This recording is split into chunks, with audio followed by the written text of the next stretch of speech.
ফোনের ডায়াল প্যাডের অস্থির একটা সেটিংস। কেউ যদি আপনাকে কল করে, কল করলে সবাই কিন্তু অবাক হবে এই কাজটা কিভাবে আপনি করলেন।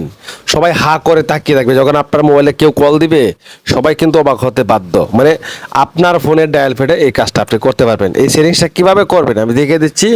তো ধরুন যে আমি চলে গেলাম আমি ডায়াল প্যাডে আসার পরে এখান থেকে যখন আমি *21*01700 এই কোডটা ডায়াল করে দেবো। এই কোডটা ডায়াল করে দিলেই, ডায়াল করে দেওয়ার পর থেকে কেউ আমাকে আর কল করতে পারবে না। কল করলেই বলবে এই নাম্বারটি আর ব্যবহৃত হচ্ছে না, এই নাম্বারটি ভুল নাম্বার আপনি ডায়াল করেছেন, বিভিন্ন অপশন আপনাকে বলবে, ঠিক আছে। অথচ আপনি যে কাউকে কিন্তু কল দিয়ে কথা বলতে পারবেন, কোনো অসুবিধা নেই। আবার আপনি যদি চান যে এই সার্ভিসটা অফ করে দিবেন, তাহলে এখান থেকে আবার কেটে দিবেন, লিখবেন #21#, এটা ডায়াল করে দিলেই কিন্তু আবার এই অপশনটা কেটে যাবে। আপনি ট্রাই করে দেখতে পারেন, খুবই মজাদার সেটিংস। ধন্যবাদ সবাই।